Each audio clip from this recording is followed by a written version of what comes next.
Hi, everyone, and welcome. Really excited to have everyone here.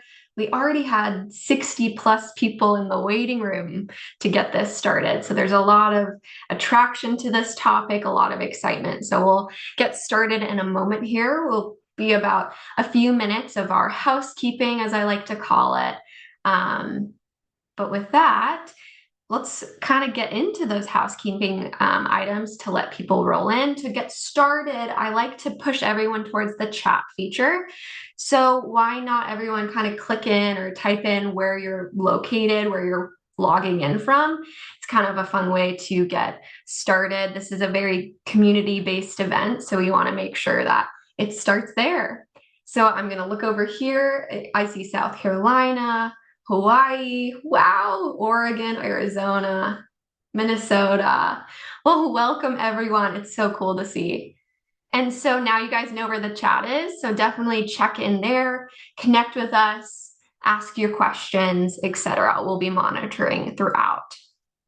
So, if you're not familiar with me, my name is Lizzie, and I work with Massage Magazine Insurance Plus, and this is our webinar series called In Session.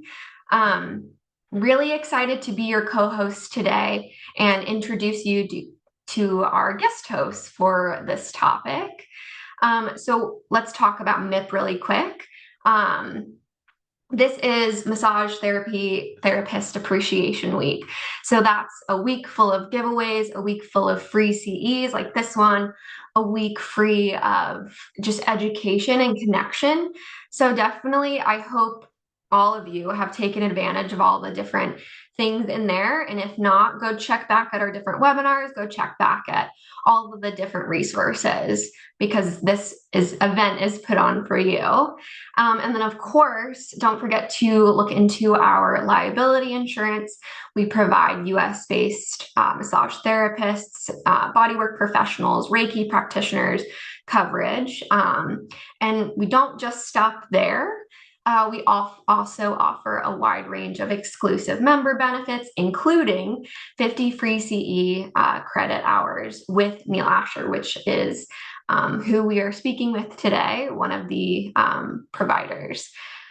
So let's get into today's topic. So just really quick, this is being recorded, so you will be able to go and watch this back. So if you're watching the recording, hello and welcome. In addition, we will email this to you guys with all of the information on how to register those two CEs, two free CEUs. Alrighty. So today's topic is the regulated therapist, why your nervous system is your most important clinical tool. Please join me in welcoming Josh Williams, a visionary in nervous system information informed bodywork and founder of the Touch Code Method, with a BS in exercise science, a doctoral candidacy in occupational therapy at Hawaii Pacific University, and over 2 decades as a licensed massage therapist in Oregon and Hawaii. Josh is also a certified health and wellness coach. His expertise spans exercise physiology, cardiac rehab, luxury resort spas, and his concierge bodywork studio in Bend, Oregon. Josh's innovative touch code method blends biomechanics, manual therapy, and nervous system science for humans and horses. Welcome, Josh. We're really excited to have you today. And thank you all for joining this webinar in the In-Session series, but also Massage Therapist Appreciation Week. So with that, I'll drop some links in the chat, and I'm going to pass it over to Josh from here. Thank you. All right, thank you, Lizzie, and thank you, Shannon, and everybody at MMIP. Thanks for the welcomes in the chats too. Really appreciate that. It was really cool seeing where you were all tuning in from. Looks like all over the country. And Massage Appreciation Week. I mean, come on, this is great. I appreciate the work you guys do. I'm so grateful to be here because I've been in this field for 25 years and I've got a big heart for massage therapists. I really believe in the work we do. I mean, you guys are in it. You went to school for it. You do it on a daily basis. But when you step back and kind of look at it like from the outside, it's like, wow, you guys, you deal with people in one-to-one environments, hands-on, 60 to 90 minutes.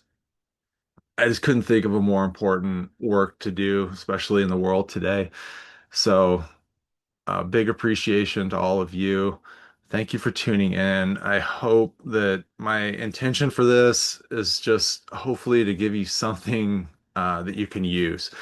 A lot of information is already available, and a lot of the things that I'm going to share with you today are things that I need to work on. And for those of you that already know a lot of this stuff, I hope it's just a reminder and maybe an inspiration to revisit it. And what we're going to talk about, let me get my slide shared here. Bear with me for one sec. There we go. Okay.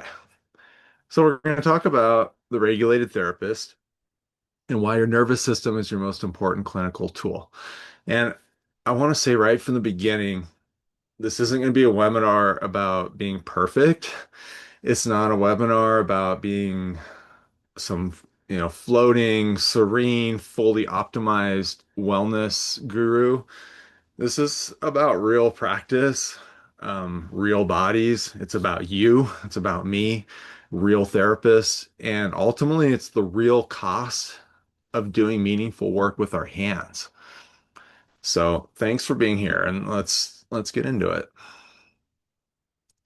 So I don't know about you, but sometimes I feel reticent to like tune into self-care topics.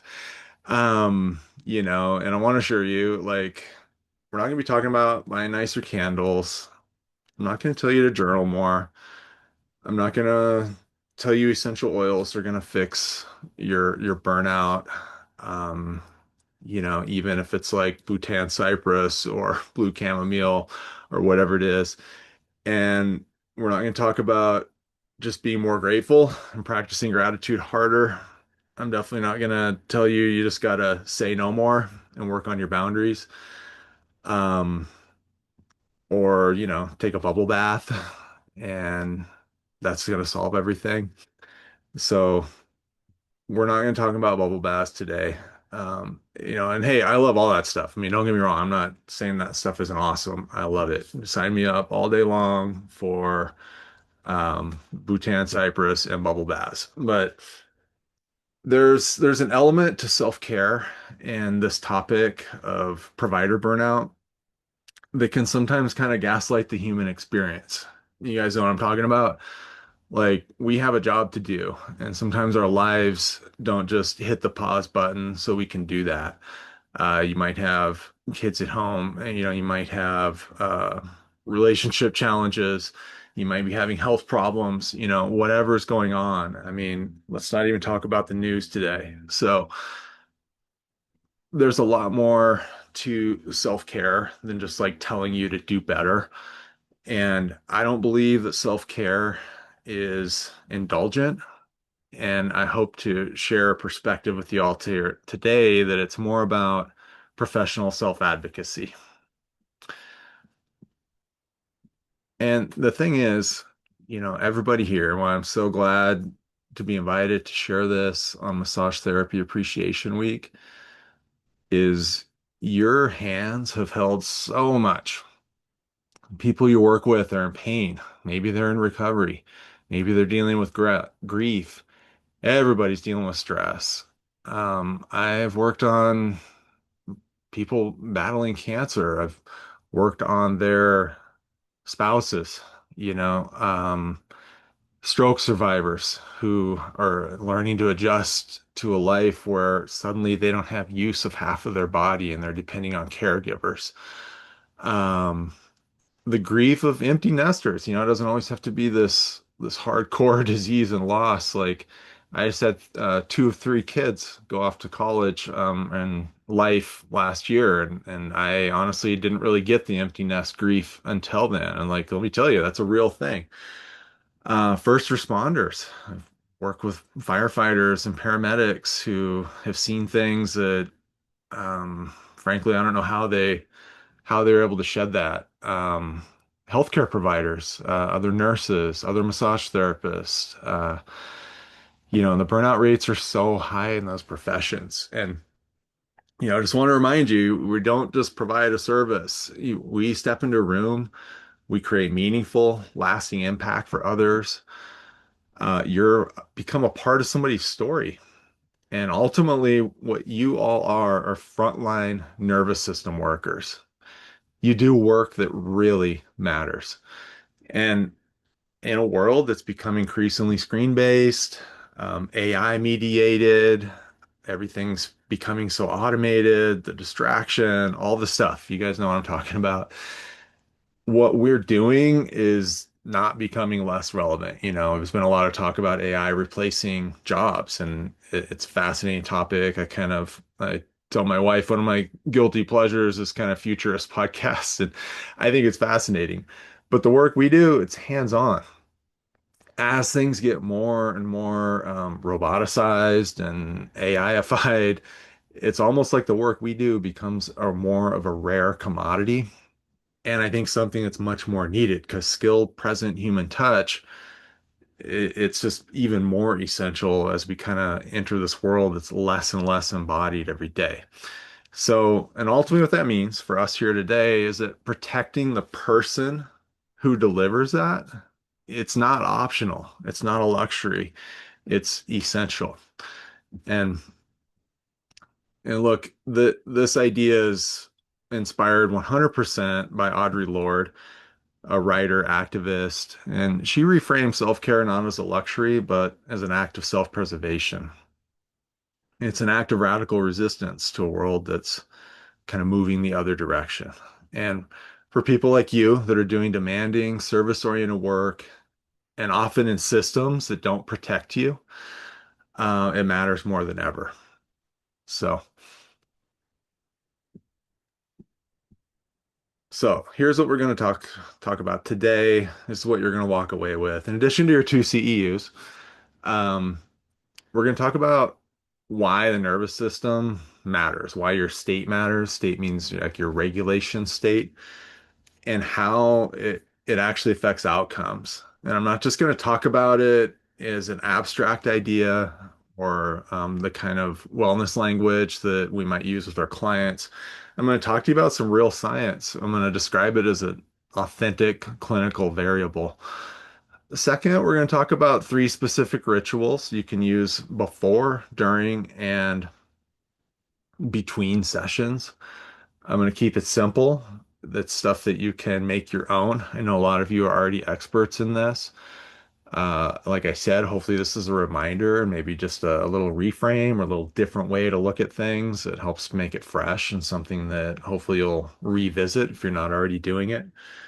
I know over the years I've done massage, um, sometimes I really lean into these things, and other times I don't even think twice about it. So I really think it matters. Then lastly, we're going to talk about practical stuff, load management. We're going to talk about body mechanics, but I'm going to give you a perspective that's not just telling you to use your body weight and get off your thumbs. I got some other ideas about that I'm going to share with you, and hopefully it'll just help you protect your career ultimately.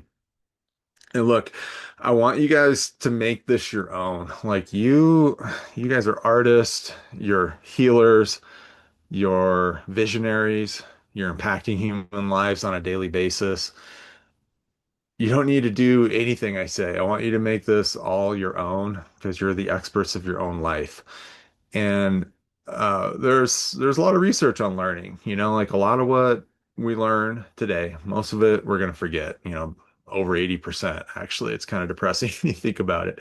But this is a method that's been proven to help you. And if you got a notepad, this is a good way to take notes. You can make little categories, free association, making drawings. If you just have ideas, might have nothing to do with what I'm talking about, but write it down because those are the connections that's happening in your brain that makes this stick. And it's going to help you make it your own. Because this isn't just about getting CEUs, right? Like this is stuff you can hopefully really use. And I'm not going to personally test any of you. So like, just let any test anxiety go away and make this your own. So the first thing is just think what, what the heck am I talking about in your words? Like, how would you describe it? If somebody, if you're talking to your other massage therapist friend later this afternoon, like, what did we just talk about? Always think about how you can rephrase things in your own words. And then, even more intimately to you, so what? Why does it matter to you specifically? We all have whys behind what we do, and they're deep, they're powerful, they're incredibly personal. See if you can find threads to your own why. And then now what? Let's get out of theory and let's like, what can we really do? Like, what's actually something I can do like this afternoon, like tomorrow, next session. Okay. So let's start with the thing that nobody really likes to talk about in our field, and it's what it actually costs us to do this work.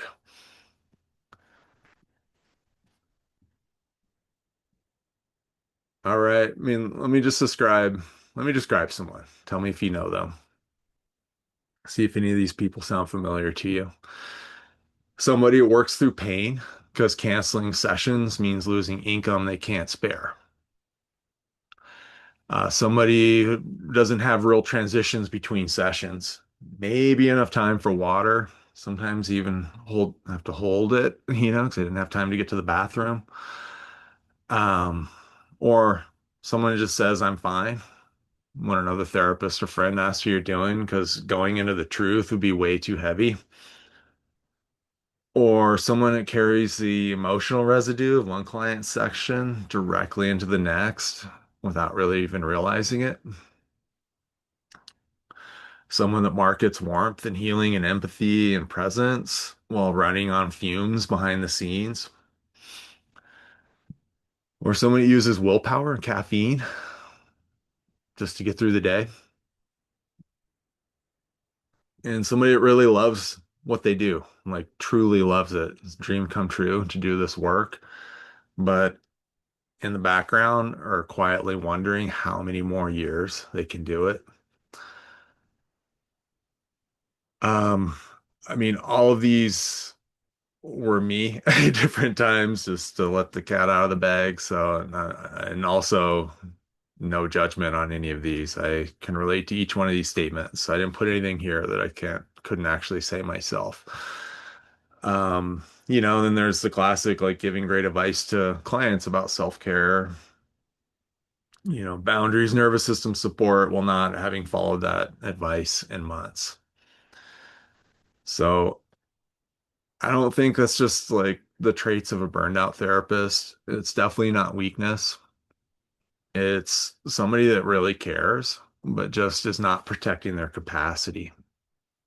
So we are ultimately healthcare providers. We're working in healing environments. We have to honor our we have to honor the work we do by protecting ourselves.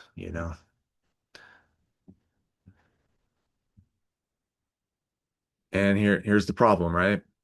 I don't think most of us woke up one morning and wanted to become martyrs to hustle culture. I know I certainly did it. A lot of this, it's trained into us. A lot of it's economic. A lot of it is cultural. A lot of it is just simply survival. Hustle culture is always telling us to optimize harder. We have to earn our rest, to push through pain. And ultimately, our value is in our output and how that output creates input, right? In terms of careers. So when you become your own kind of best friend and self-advocate in your healing journey so that you can help others, it's more about protecting your capacity. Regulation is one of your operational skills, primary skill, hopefully. I'm going to make an argument for that today. It's about staying human. It's about staying real, trying to lead with your values, even when it's really hard. And ultimately, the value is not in what you do, it's literally who you are. Like you are the value. So if hustle culture treats you like a machine that needs optimizing, Self-advocacy is going to treat you like a human that needs protecting. And again, as someone who spent plenty of time being exhibit A for the hustle culture column, I just want to say no judgment here. I'm just kind of framing what we all know is to be true in the world here. So let's get to it. Like what are we talking about here today? When I'm talking about nervous system, I'm talking about state, all this stuff. Um, for so many years, I thought pushing through was professionalism. I mean, I started in my early 20s. I'd do sometimes 6 to 8 massages a day because I was in the spa industry in Hawaii. And we would work holidays, we would do sometimes 21 days straight. They'd force you to take a break after 21 days. Um, and I did that for years. Evolved, as we do into different practice environments. And even after I had my own practice in my own office here in Oregon, there was a point where I was super burned out and I actually started not enjoying the profession. I wanted a break. I needed to get off the wheel. And I was really lucky. My wife is works with horses. She's a therapist. She does psychotherapy with horses. She was a horse trainer before that. We're not particularly privileged people in many ways, but we did have access to horses. And I started doing equine body work. And that helped me kind of revisit this profession that I love so much and reinvigorated my passion for it. And the main thing that it taught me was that our nervous system state is everything. And I didn't enter it knowing that at all. Like I started with this very performance mindset. Often people watch you when you're doing work on their horses, so it kind of felt performative at times, just to be really transparent with you. And there was this one horse named Lola, Lola, and sorry I didn't get a picture of her for you on the slide. She's a really sweet horse. And she was like not having anything that I would do. Like I could not find a way to work with her that was working. And it didn't matter how hard I tried. I mean, I literally like was breaking a sweat in sessions. I was trying, what I thought were advanced techniques and integrative concepts where I thought were so innovative and awesome. And she just wasn't having it. And it literally came a point where I realized that she was just in an activated, like sympathetic nervous system state. And just like humans, she can't listen to or respond to anything when they're in that state because it's a survival state of mind. And the great thing about working with horses, if any of you ever get a chance to try that, please do, or let us know in the chat if you already do work with horses. I'd love to hear from you. Is that they are just like this giant nervous system. And they're a nervous system first species. Part of it is because they're prey animals. Part of it's because they live in a herd culture. They really lean on their nervous system in ways that are very palpable and very alive in their system. I believe we as humans do as well. We just have developed a culture and a society that has kind of put that in the backdrop. Somatic understanding and nervous system regulation has kind of been pushed aside for all those like hustle culture reasons we talked about earlier. And it wasn't until I slowed down and really actually did almost nothing that she started to relax and accept just my presence. And that's when I realized that like working harder was not required to do better work. And hopefully that sounds really simple to a lot of you. For me, that was kind of like I couldn't believe it. I thought it was all about technique and training and education and effort. Um, so it was really freeing to know that. And I think that this whole idea of protecting our capacity is so important. The next question is what exactly are we protecting? Or what is actually happening between the nervous systems, like your client's nervous system and you in a session. And uh, at least for myself, why did nobody explain this more clearly in massage school? We talked a lot about contraindications and techniques and stuff. Personally, we didn't talk a lot about this thing. And what is this thing? Um, well, technically, I'm going to just give you a little bit of science here because I want to back this up. I want to make sure I'm giving you stuff that really works, doesn't just sound nice or feel good. This has been proven to work, and what we call this is therapeutic alliance in the research. In occupational therapy, they call it therapeutic use of self, which I love that term. I love both terms. Therapeutic alliance, that's beautiful, right? So this is really, I think, at the edge of this nervous system science, like what really is happening? What are we really protecting? And to just explain this slide a little bit, because I know it's kind of like alliance outcome correlation. Um, Most of us don't walk around talking talking about these kind of terms. So let me translate the point. There was a study way back when, there was a point where we didn't know aspirin thinned blood, right? There was a point where that was new information. And they were doing a big study for heart disease. And they were trying to understand if aspirin could help people not develop blood clots. Um, because there was some evidence that it did. So they did this huge, I mean, it was one of the biggest funded studies in the history of medicine at that time. This was a long time ago, decades and decades ago. I think it was like in the 60s.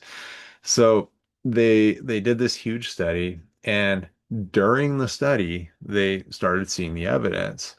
And that R equals O2, that's the outcome correlation coefficient. It's a pretty small number compared to the ones up above, which are 0.28 to 0.30. Well, that was big enough that they had to cut this study short. Millions and millions on the line, thousands and thousands of participants, so many researchers and doctors managing it. It was a huge study. They had to cut it short because um, that outcome correlation was so significant that it was going to be unethical to continue giving people um, like fake aspirin, right? The sugar cube thing that they were probably giving them. Because what if they had a heart attack during the study and they could have given them a medicine that worked? So similarly, we've done some research on this thing called therapeutic alliance, and that's just you being a human being with another human being. That's not you using all the awesome skills that you've trained and developed. It's not you deciphering complex biomechanical patterns and unwinding them in real time. That's just you connecting with another human in a way that makes them feel seen and heard. And the it's 10 times higher than the aspirin. And it's one of the most stable things across medicine that they have found over the years, over 295 studies. And those are like the big studies, like the big reviews, the ones that really matter, the ones that have been checked and published in major journals. Over 30,000 clients and over 30 years of data collection. It's been really consistent at that 0.20 to 0.30 thing. It's super meaningful. It means it really works. And if you think about like your best sessions, those ones that just flow, feel effortless. The client softens. There's this level of kind of trust and connection that's just inspiring. It actually gives you energy rather than takes energy. The thing where everything just clicks. Do you think it was because you like found the knot that had been hiding out for the last 40 years? Was it because you just worked extra hard that session? Or maybe it was because you finally got certified in your, 15th technique. Or was it just because something was happening between the two of you? Something that maybe you couldn't fully put your finger on, so things around trust, safety, presence, felt understanding. That's therapeutic alliance. Okay, so that's some of the science behind it. But let's dig in a little more. Like what is it? Okay. I want we're working LNTs here. Nobody's on this call if you're not doing that. So we need stuff that we can use. All right. This comes from Carl Rogers. He's developed what's called a humanistic theory. Really cool stuff. Google him if you're not familiar. Really wonderful things. They use this a lot in psychotherapy, but I think they translate really beautifully into our world of body work. And the first is one of my favorite combination of words is unconditional positive regard. If you think about that, it's just like it's accepting somebody without any judgment. Like with our clients, they don't have to apologize for the way they're presenting. They don't have to feel like they haven't stretched enough or slept enough or drinking enough water or been getting enough body work or done the homework you gave them last session. They just feel received and accepted as they are. Okay, that's the first one. And just think how that feels for yourself. You know, you can feel when you're with somebody that has unconditional positive regard, right? Um, it's like it's palpable, but you can't really explain it. That's the effect you can have on your clients too. The second, very, very closely related, is empathetic understanding. This is the way I think about this in like actionable ways is, and so that it's not just another version of unconditional positive regard, is it's how we're tracking their experience in real time. This is challenging as providers, as people who have learned techniques and valuable techniques to not just rely on our own internal checklist, to be listening moment to moment. It's almost like tactile listening, you and being able to adjust on the fly. You know, I think of that as empathetic understanding. It's like they might be the kind of client that tells you, "Oh, I never have to tell people to go lighter. You can go as deep as you want." So you're kind of thinking, okay, I'm going to need to use some elbows, maybe some stretching. I'm going to need to really get in there because this person is really wants deep work, right? But maybe as you're working on that person, you're feeling the muscles tensioning as you're trying to go deeper because they asked for that. So it's just kind of like leaning into this empathy of like, well, why are they asking for that? I mean, I don't know, I'm just being really transparent with you guys because we can keep it real. We're in a room of a massage therapist here, right? When people tell me that, it used to kind of annoy me. I was just like, come on, man, like really? You're not gonna like have any connection to your body. It's just like make it hurt as bad as possible, and and you think that's gonna like help. Because I felt like I knew better, right? And I'm not saying that I was wrong, but having that attitude of I know better was actually the opposite of empathic understanding. So I try and just check myself. I'm not saying I have this perfect right now, but if I notice myself kind of thinking that, I'm like, huh, I wonder what happened to them to like why are they feel that way? And B, is it true? You know, like only the tissue will tell you and adjusting in real time, I think is the way to do that. So, okay, and then the third one is congruence, and that's just like authentic presence. This is a big one for all of us, especially. I mean, man, I've had days where I had to go to the office and I was having problems at home. I was running late and stressed. I was tired, didn't sleep good. My hands hurt. My thumbs did not feel good. And I had a full roster of clients, you know. So how do you be congruent when you don't feel great? You know, I mean, that's a bit of a paradox, right? And we know that like our state matters so much. We know our nervous system matters so much. And we know we can't fake congruence. People sense that a mile away.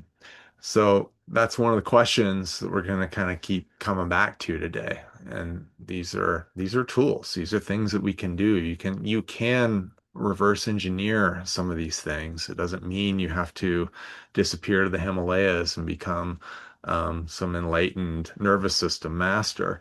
There are ways we can do this, and I think all of you already have a leg up on this as massage therapists, right? So to help us dig into this a little more, let's just talk a little bit more about some of the background science behind it. What is co-regulation all about? Like, it's a word we hear a lot, right? One of my favorite researchers on this is Dr. Dan Siegel, and y'all will get these slides. So if you want to dig into some of these people a little more, or read some more of their work, you can reference that there. So he's not only researched, but also coined this awesome term, interpersonal neurobiology. Interpersonal neurobiology. How relevant to our work as LMTs, right? I think it helps give us the why behind why co-regulation works. And one of the things Siegel really focuses on is that the brain itself is a social organism. Okay, what does that mean? No, I'm sorry, social organ. The brain is a social organ. What the heck does that mean? Well, it means that our brain and our nervous systems, they don't operate in isolation. Dr. Siegel started his work as a developmental neuroscientist. He really studied how brains develop from infancy through adolescence. And this doesn't change. Some of these aspects don't change when we become adults. Nothing happens in isolation. Our brains are literally shaped by relationships. They respond moment to moment and over time to relationships. They can really only co-regulate in relationship.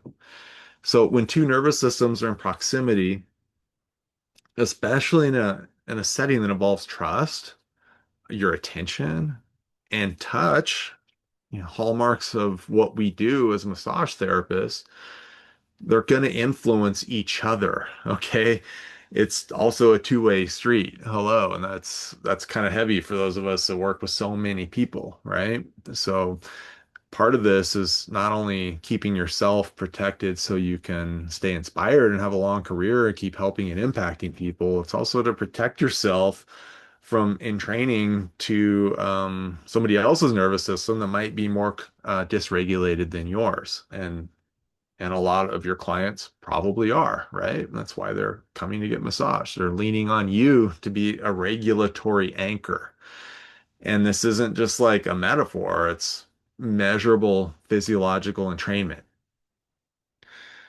And so when you're dysregulated, which looks like in a treatment room, kind of rushing, maybe bracing, not paying attention to our body, not breathing, mentally fragmented, thinking about all things outside the treatment room, outside the moment, pushing through fatigue, you're also still co-regulating just in the wrong direction.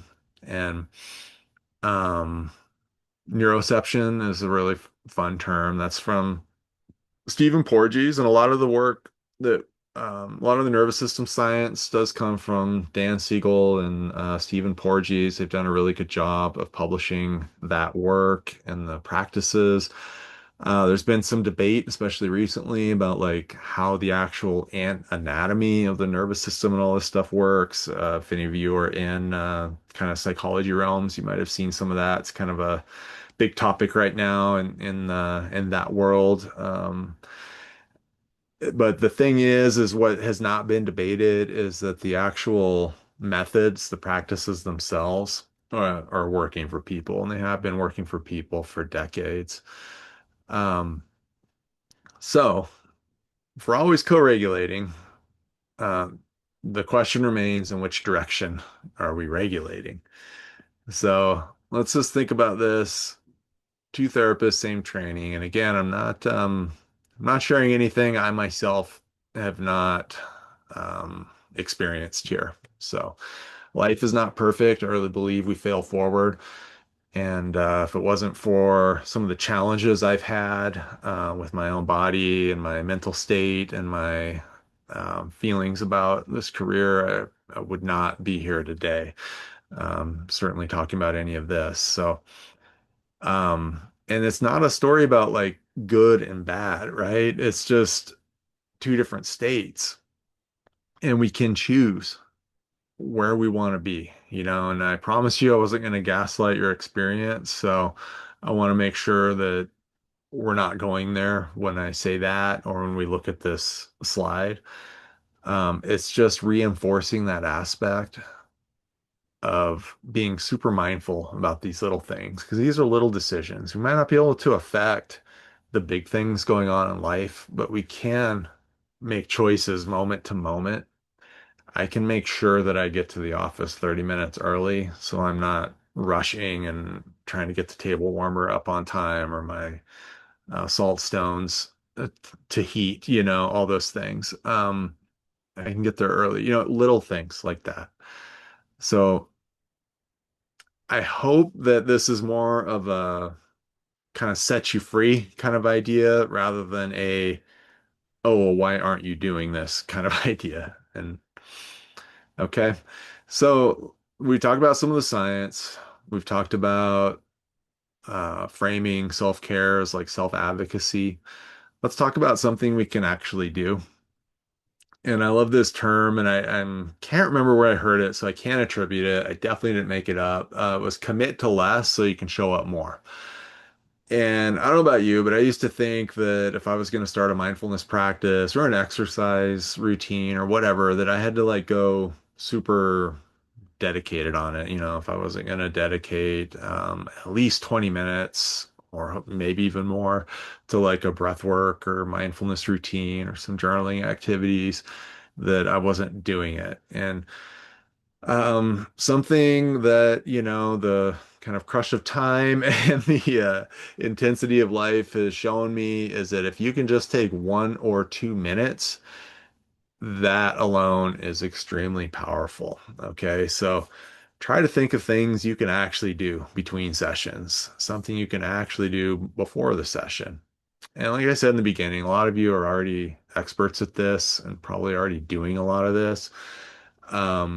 So hopefully it's a reminder, a little bit inspiring to like revisit this stuff if you're like me and you kind of let this slip sometimes. So this first practice, again, you get the slides so you can come back to it. And this is all based on research too. This is stuff that like actually works to change your state and help you kind of be the best you can be for yourself so that you can help others. It's a three-part thing. And I think you can get this down to about 2 minutes. And you just breathe for 1 minute, okay? And if you think of an in breath and an out breath as each being 5 seconds, that's just 6 breath cycles, and it's 60 seconds. Not one of us here can't spare 60 seconds, okay? And I know you all know what that can do when you just take that little break to just breathe for 1 minute. Um, so that's where we start. The next one is anchoring. So the first one is you get yourself regulated, get somatically in tune with your own body. Then we anchor into a value. And this is something you'll need to explore on your own. This is a fun self-discovery process. If you Google Brene Brown values exercise, she's got this awesome worksheet for free online that lists a bunch of different values or many on there that I had never really put to words before. And you circle, everyone that you just love. And then you go back over the list and you maybe pick out 6 that you feel like, oh, this is really if I could only pick 6, these are the ones that really matter. And then of those 6, maybe put those somewhere where you can see them. And then each day, just think of one that really matters to you. You think of the stories behind each value. Think of people that inspire you. Like you really go deep with this. That's why it's called an anchor. Your values are your North Star. They are the kind of bedrock of what gets you through life, in good times and bad. So you just think of that. You just put a simple I am statement. I am patient. I am kind. I am love. I am grace. Whatever your value is. Okay, so that's like within yourself. You become grounded in breath. You've identified your value.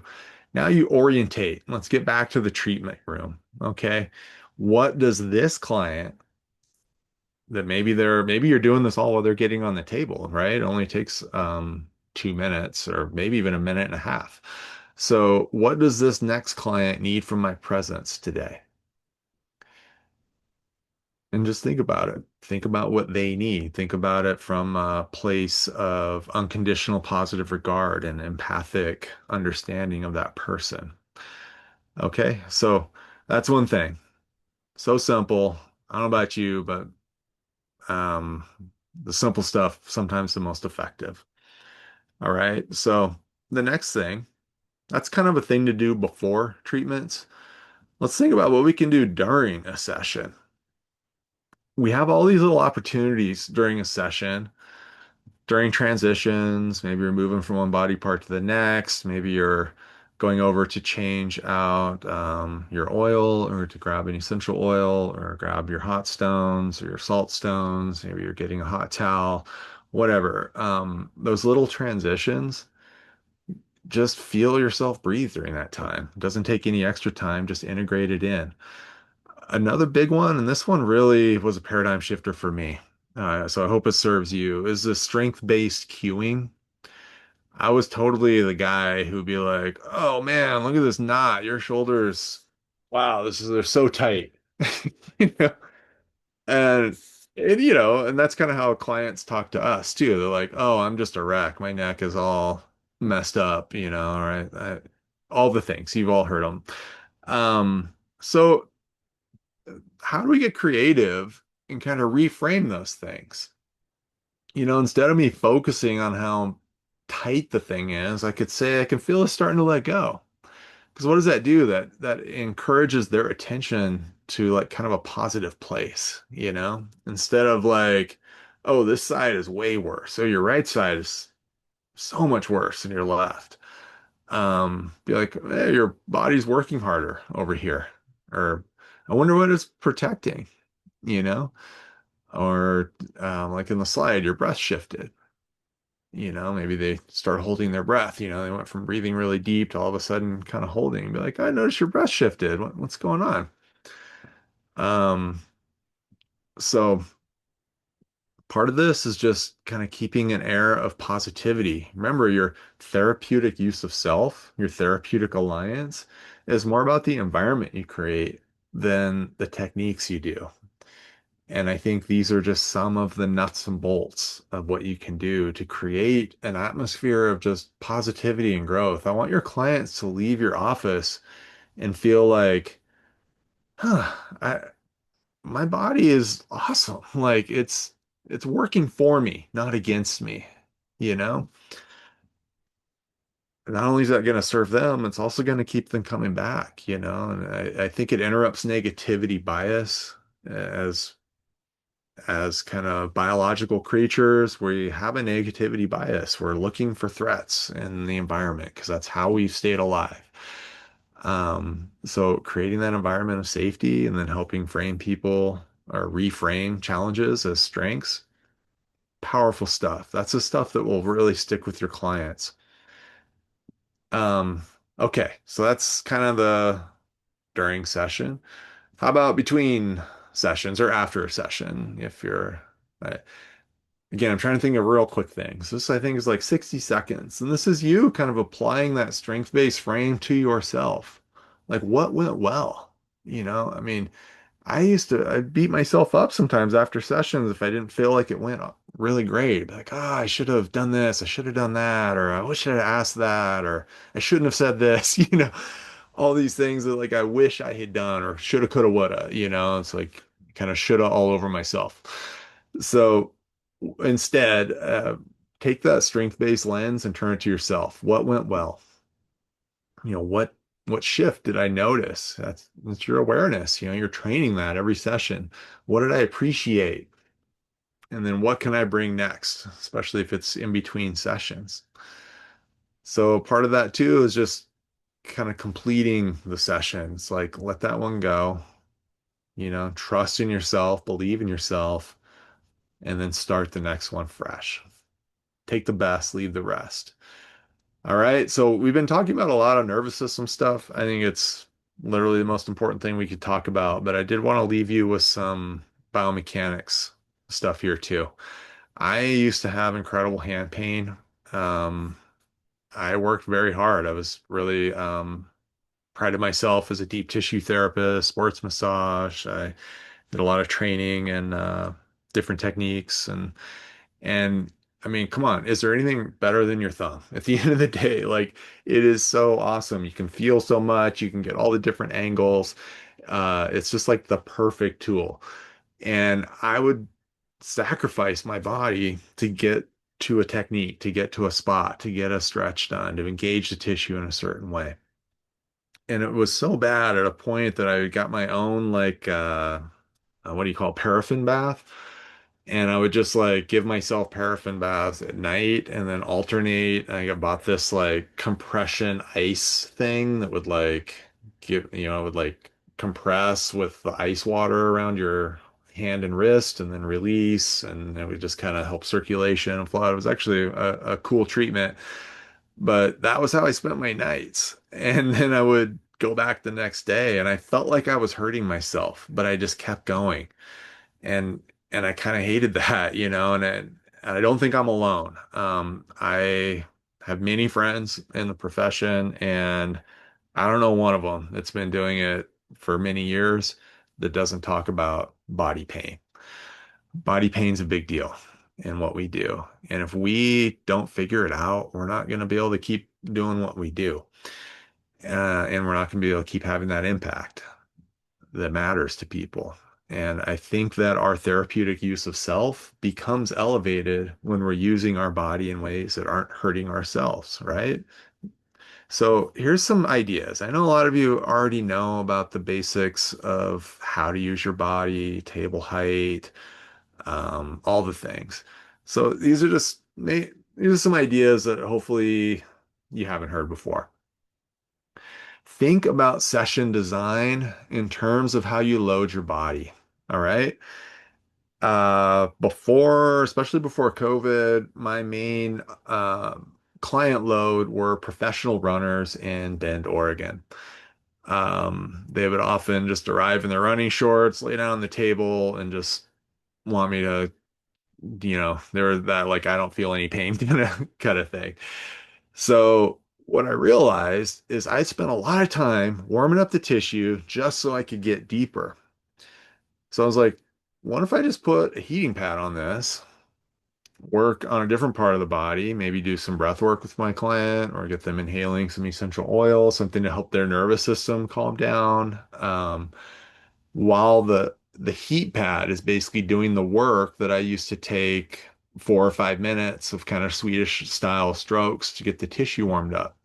And then I never used the massage guns. Those kind of came into vogue more lately. I've got the old school thumpers. Anybody use the thumper? This Canadian company. I really like the thumpers. So I had this handheld thumper, and then I'd take the heating off. I'd use the thumper on the leg. And then when I put my hands on the leg, the tissue was already like melted. It was amazing. So I could go right to work with some like active stretching, things like that, which gets me to my next point, share the load. If any of you have not experimented with muscle energy techniques, um, go learn it right away. Go to YouTube, check it out. It's easy, okay? You do not need to go to a big fancy workshop or get another 4-year degree to do that. Um, Here's a really simple way to think about it. Let's talk about the legs. Let's talk about the psoas. So if you're laying face down, one of the ways to access the psoas, and to our hosts, I am watching the time and we're about to wrap up. Um, if I don't like to dig through the abdomen to work the psoas. It's just not my style. So I like to do stretch it when they're face down. Internally rotate and stretch up. So once I reach that endpoint, I can ask them with about 20 to 40% of their effort to drive their knee back down to the table. And I just hold that and then ask them to relax and then I stretch again. That's kind of a version of proprioceptive neuromuscular facilitation, which is called PNF. You can also call that muscle energy. It's just finding a stuck point and then having them initiate the opposite motion and then going back to the stuck point and releasing it. It's you get better outcomes. It's a little less work for you. It really works. The other thing is like view your thumbs as precious commodities. They're expensive. Like don't use them. Like my thumbs hurt so bad that I had to get good. I'm a big fan of the half knuckle. Um, so I got really good at using other tools. But I wish I hadn't waited that long. Okay. And now my thumbs, they actually healed and feel pretty good now. Thank goodness. And then the other thing is to think about like workload periodization. That's an exercise science term. It's like, don't load your schedule. Try to figure out how to spread it out. Like maybe your best thing is to do 2 clients on Monday and 3 on Tuesday, take Wednesday off and repeat, or vice versa. Just versus doing like 5 of your hardest deep tissue clients on one day. And I know that that is easier said than done in the real world, but work fills the space you give it. So if you create a calendar and try to design it in that way, your calendar will fill up in that way. If you just leave it all open because, you need the work, I get it. We need to make a living. It will just fill up all randomly. So create the container that you actually want to work in. Okay. And this is just talking a little bit more about the thumb here. I'm going to share these slides with you. I'm basically just reiterating a lot of things here, and we're going to skip ahead. Just remember your state is clinical. Regulation isn't luxury. Steal my 3 rituals or make up your own. Think of stuff that's less than a minute and you can actually do before a session, during a session, after a session. It'll change everything. Um, I don't have anything to sell you all. I'd still love to hear from you. This is my email. Shoot me an email. I've been meaning to get going on a Substack about nervous system science for body workers. If you got any articles or ideas, shoot it to me. Our work with horses is over here on a different Substack. You can get these slides and check it out if anybody's interested in that. Your email is going to have the slide deck and also the CEU materials. I know we're all here for CEUs. I hope this has helped you. I just want you to know how much you matter, how much your work matters. Your hands have held so many people. And today is about making sure someone holds you too, even if that someone is you. All right. Thank you so much, everybody. I hope this was helpful for you. I'm going to stop sharing. I am not a massage therapist, and it was helpful for me. Some of those principles that you're talking about, really relate to just general thought and connection to your body. And so, thank you, Josh. Uh, Really amazing content. And thank you, everyone. I've been watching the chat. Um, really helpful comments and really positive stuff, sharing your own experience. So, thank you all for being in that community and being in that connection. That is what Massage Therapist Appreciation Week is. And that's what we do here at MIP. So thank you, Josh, again for your time today. We really appreciate it. And we'll send you some of this fun, good feedback as well in the chat so you can see. With that, everyone, thank you again for joining. We will be sending this recording out to you via email tomorrow, so stay tuned for that. And in that email, we'll have all of the information about the CEUs, how to check in with Josh, see what he's doing, etc. So thank you all, and I hope you have a great rest of your Thursday. I will see you all soon. Thank you, Josh. Thank you. Bye bye, Bye. everybody.